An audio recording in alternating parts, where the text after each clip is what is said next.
Vancouver and Los Angeles. Two cities on the west coast of North America, separated by about 2,000 kilometers but sharing more in common than you might expect. Mountains meeting ocean, mild climates, a film industry that pumps billions into the local economy. But they're also wildly different. One sprawls endlessly under near constant sunshine. The other is compact, rainy, and surprisingly dense. One runs on celebrity and entertainment.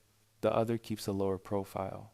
So today, we're going to dig into what actually connects these two cities, where they part ways, and what it really means to compare Canada's biggest West Coast city to America's second largest. Let's start with the most obvious connection: geography. Both cities sit on the Pacific coast, with mountains rising in the background and oceans stretching out in front. That combination is genuinely rare. Most major cities get one or the other, mountains or coastline. Vancouver and Los Angeles get both. In Vancouver, the North Shore Mountains are right there.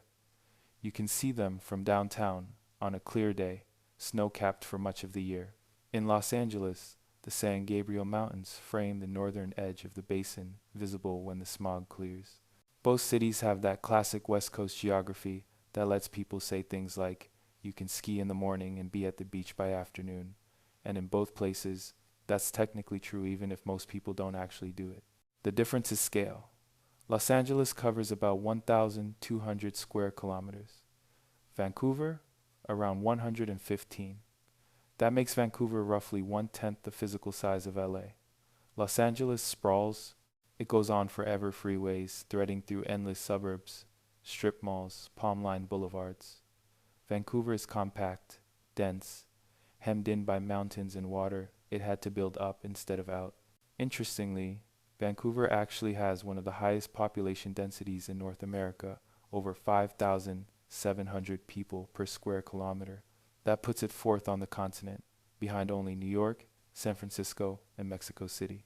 Los Angeles, despite its massive population of nearly 4 million in the city proper, is far more spread out. And there's one more thing both regions share: wildfires. Both Vancouver and Los Angeles sit in areas that get significantly affected by wildfire season. In Southern California, fires tear through the canyons and hillsides almost every year.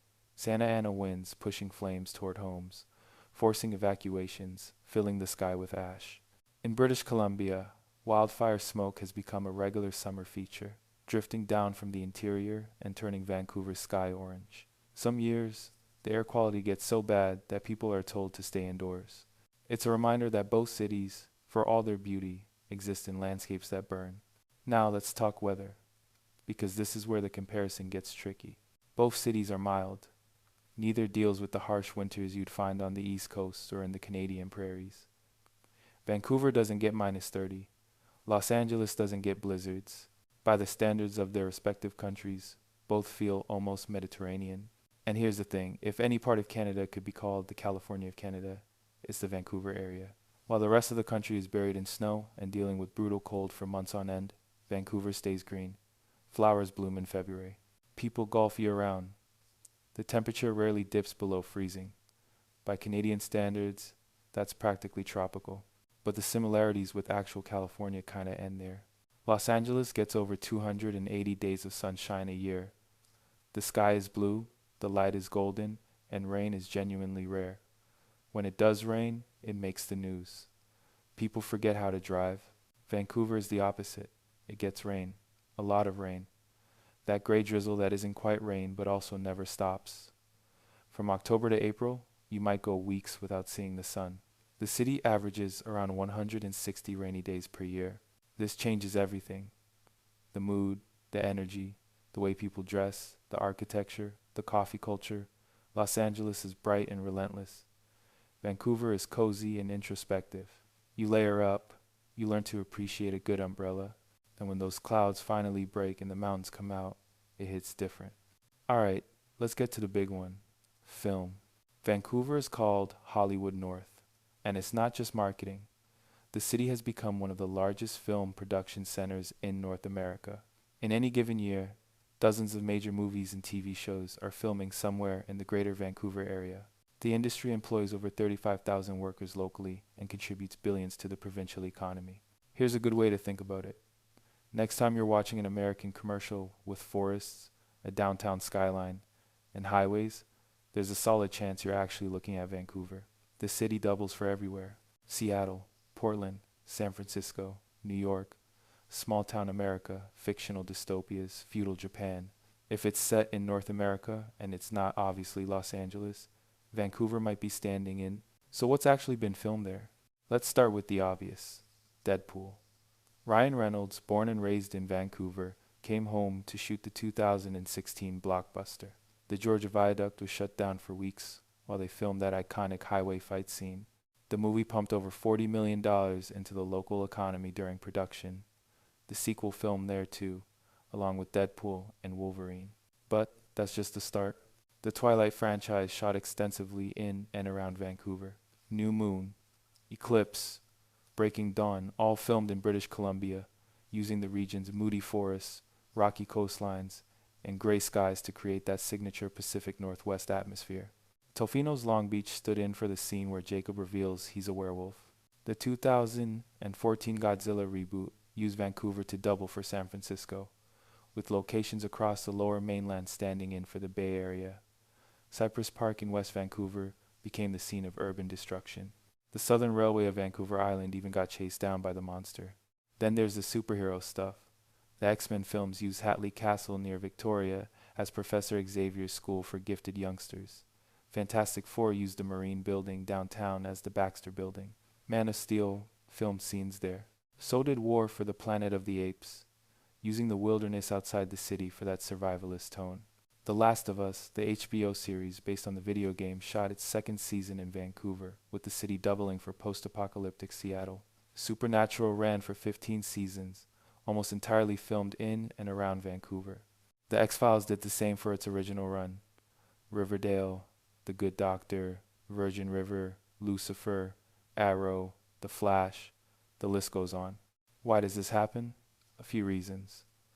British Columbia offers generous tax incentives for film production. Vancouver has a deep bench of experienced crew.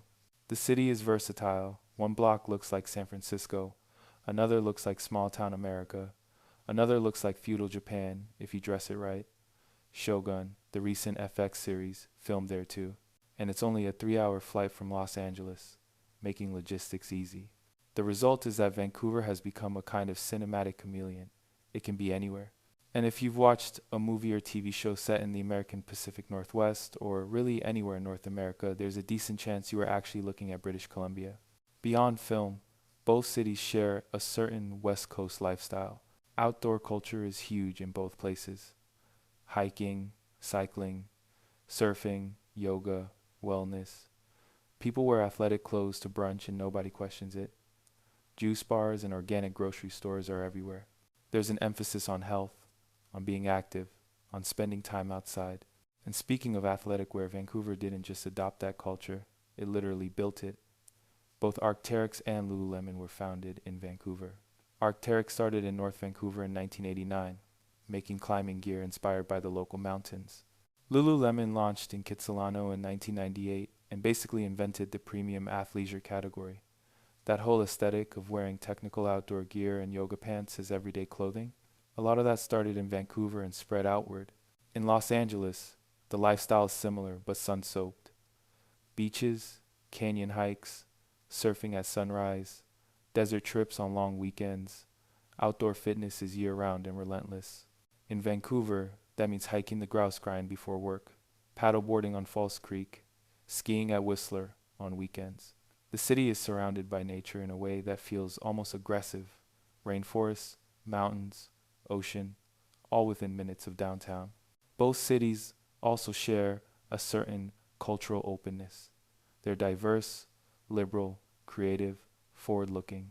They attract dreamers and strivers, people who want to build something, start something, make something. Vancouver draws tech workers, filmmakers, and immigrants from around the Pacific Rim. Los Angeles draws artists, entertainers, and anyone who wants to be close to the entertainment industry. And both cities are expensive, brutally expensive. Vancouver has some of the highest housing costs in North America relative to local incomes. Los Angeles isn't far behind. In both places, young people struggle to buy homes, Rents eat up huge portions of income, and the housing conversation dominates local politics. But here's where things diverge. Let's talk culture. Los Angeles runs on entertainment, celebrity, and industry. There's an energy to it, a constant sense that something is happening and you might be missing it.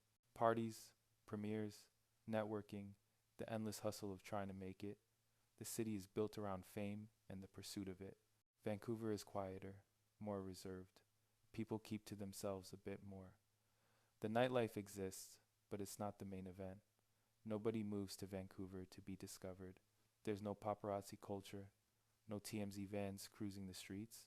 The vibe is more understated, ambitious in its own way, but without the performance. The diversity is different too. Both cities are incredibly multicultural, but the mix isn't the same. Vancouver has one of the largest Asian populations of any city in North America. Huge Chinese, South Asian, Filipino, Korean, and Vietnamese communities that shape everything from the food to the architecture to the languages you hear on the street. Over 40% of Vancouver's population are immigrants, and nearly half don't speak English as a first language. Los Angeles leans more Latin American, massive Mexican, Central American, and South American communities define neighborhoods, cuisines, and culture across the city. Spanish is everywhere. The influence is deep and visible. Both cities are richer for their diversity, but they feel distinct. And then there's the urban form. Los Angeles is freeways. It's car culture. It's driving everywhere. Traffic reports on the radio. Sitting on the 405 wondering why you live here. Public transit exists, but isn't the backbone of the city the way it is elsewhere. Vancouver went a different direction. City councils actually prohibited freeway construction through the urban core. The result is a city built around transit, cycling, and density. The SkyTrain system works. People walk. The seawall is packed with joggers and cyclists. It's not perfect, but it's a fundamentally different approach to urban life. So where does all of this leave us? Vancouver and Los Angeles share a coastline, a climate category, a film industry, and a certain West Coast sensibility. They're both expensive, diverse, and surrounded by natural beauty. They both attract people who want to live well and work hard.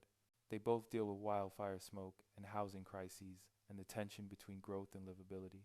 But they're shaped by different countries, different histories, different scales. Los Angeles is massive and sprawling, hot and bright, loud and ambitious, and unapologetically itself. Vancouver is compact and dense, rainy and green, quieter but no less driven. If you've spent time in both cities, I'd love to hear your take. What stood out to you? What did I miss? Drop your thoughts in the comments. And if you enjoyed this video, hit that subscribe button. I've got more comparisons and deep dives coming soon. I'll see you in the next one.